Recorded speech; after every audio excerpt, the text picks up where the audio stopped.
नमस्कार।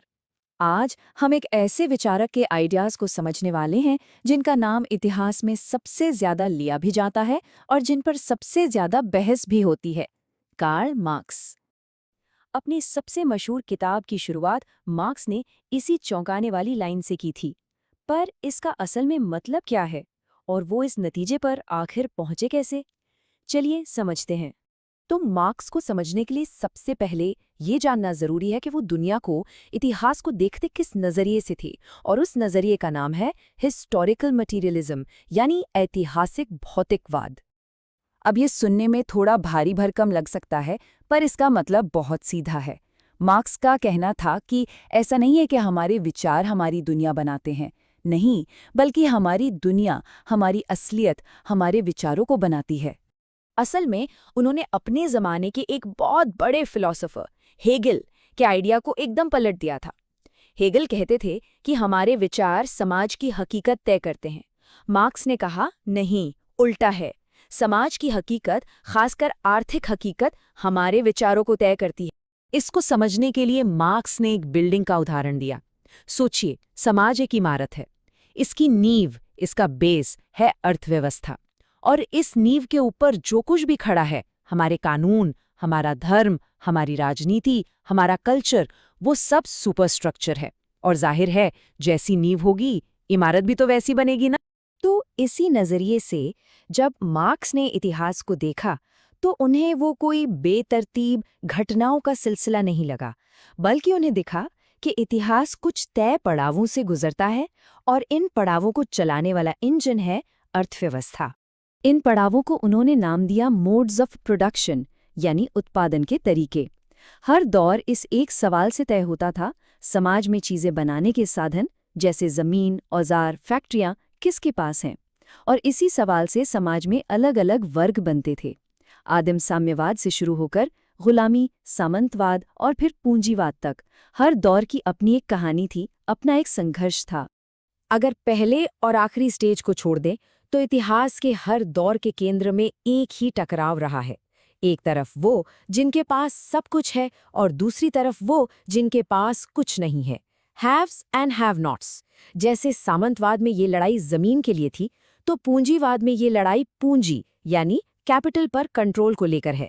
इसके बाद मार्क्स ने खास तौर पर अपने दौर यानी पूंजीवाद पर फोकस किया। उन्होंने ये पता लगाने की कोशिश की कि इस सिस्टम का एक आम मजदूर की जिंदगी और उसकी सोच पर क्या असर पड़ता है, इसकी इंसानी कीमत क्या है। मार्क्स का जवाब था कि पूंजीवाद एक बहुत गहरी भावना पैदा करता है, जिसे उन्होंने एलियनेशन यानी अलगाव का नाम दिया। और उन्होंने कहा कि ये अलगाव 4 तरह का होता है। ये एक ऐसी प्रक्रिया है जो धीरे धीरे एक मजदूर को हर चीज से काट देती है। वो जो चीज बनाता है वो उसकी नहीं होती। काम करने का तरीका उसके हाथ में नहीं होता, बस मशीन की तरह काम करना होता है।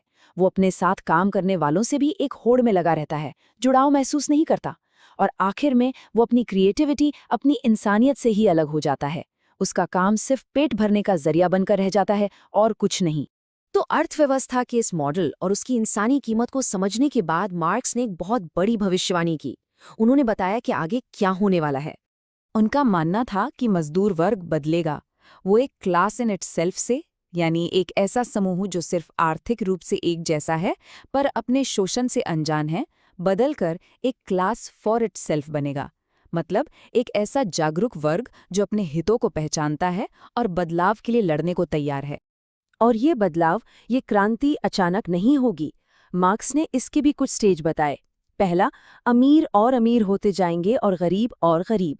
दूसरा, समाज के बीच की खाई इतनी बढ़ जाएगी कि सिर्फ 2 ही वर्ग साफ साफ दिखेंगे।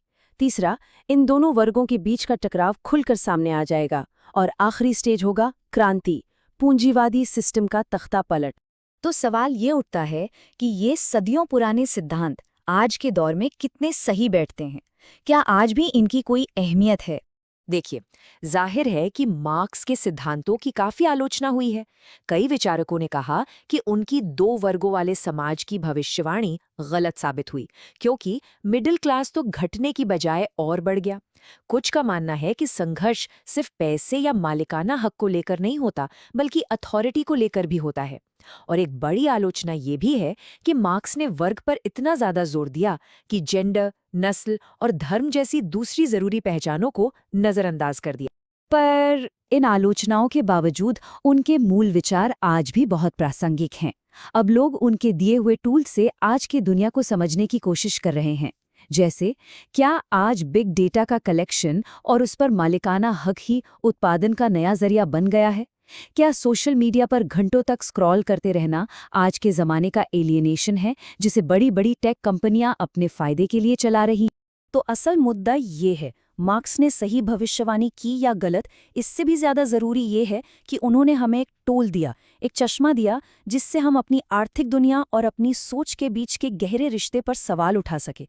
और ये सवाल आज शायद पहले से भी ज्यादा जरूरी हो गया है।